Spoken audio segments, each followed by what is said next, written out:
Okay, so let's unpack this. Today we're doing a deep dive into something pretty core in cloud computing. Might sound a bit techy, but honestly, it affects basically every online service you use, Hmm. AWS Subnets. Specifically, that really key difference between public and private ones. Right. Our mission today, give you a shortcut really to get included in on this. It's pretty essential stuff. Absolutely. And just to kind of set the scene, maybe think of an AWS virtual private cloud, a VPC, like it's Yeah. your own private office building, right? But in the cloud. Okay, private building, I like that. And inside that building, subnets are like the different floors or maybe segmented areas. Floors, okay. Yeah, those are your public subnets. They have like a main entrance Mhm. right out the street, public access. Right, the lobby maybe. Exactly. But others, the private subnets, they're more like restricted upper floors or maybe secure back offices. You can only get to them from inside the building. Okay, internal access only. Precisely. And this whole setup, this basic division, it's just crucial for how you organize things and, importantly, how you secure your whole cloud environment. That office building analogy really helps paint the picture. So, okay, digital floors. Yeah. Why should you, listening right now, care? Like, which floor is public, which is private? What's the actual impact? No, it's huge, this distinction. It's absolutely critical if you want to design network setups that are secure, efficient, and can actually grow, scale up. Mm-hmm. It's not just about like hiding data away. It's more strategic. It's about how information flows. So number one, security. Big one. Correct. By keeping your really sensitive stuff, think databases, customer records in private subnets away from direct internet hits, you massively cut down your attack risk. Okay, so it's like putting the valuables in the vault, not the shop window. Exactly that. Then there's accessibility. You want things like your website, your front door to be easily reachable, right? Yes. So that goes into public subnet. Makes sense. And it also really helps with just plain organization, keeping things tidy. It makes scalability easier across different physical locations, what AWS calls availability zones. And super important sometimes, it helps meet compliance rules for handling sensitive data. Right, like PCI for payments or IPAA for health data. Precisely. So, a classic example, a company puts its web servers, the public face, in a public subnet. Yeah. But the database holding all the customer info, Yeah. that sits safely tucked away in a private subnet. Fascinating. Okay, so that's the why. Now, let's get into the how. How do these different zones, these digital floors, actually work under the hood? Let's break that down. Yeah, let's do it. So first up, public subnets. The key thing is they have a direct route to the internet through something called an internet gateway. Think of it like a bridge or maybe the main door of that office building. It connects your private VPC world to the public internet. Okay, the bridge to the outside. Right. And resources you put in there like EC2 instances, those are your virtual servers, basically. Sure. They can get public IP addresses, addresses the internet can see and talk to. So like you said, the storefront, customers or internet traffic can walk in. But you still need security, right? Can't just let anyone wander around. Absolutely not.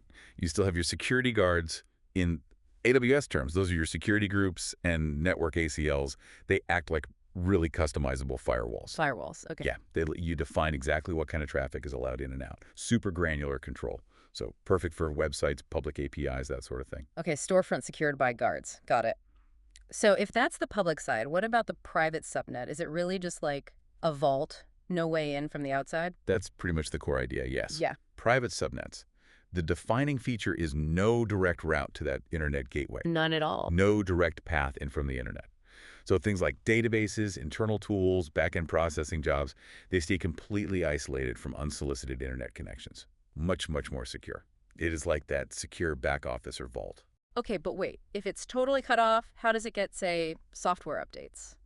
Or talk to other AWS services? Doesn't it need some way to reach out? Good question. Yes, it does. While they block inbound connections initiated from the internet, they can still make outbound requests How? using something called a NAT gateway. NAT stands for Network Address Translation. It's a managed AWS service. Think of it like a strictly supervised delivery door. A delivery door. Okay. Yeah. Instances in the private subnet can send traffic out through the NAT gateway to get updates, download files, or connect to other services. But crucially, the NAT gateway stops the internet from starting a connection back into the private subnet. It's one way for initiating connections. Out, but not in. Ah, okay. So it can phone home, but nobody can call it from the outside. You got it. That's the gist. keeps things secure while still allowing necessary outbound communication. That really clarifies the what and how for each type. So putting it all together, how do these two distinct areas, the public storefront and the private back office, actually work together to run, say, a whole application? It sounds like they need to cooperate closely. They absolutely do. It's all about creating a layered, secure architecture. Let's use a restaurant analogy this time. Okay, I like analogies. Right. So the dining area, that's your public subnet.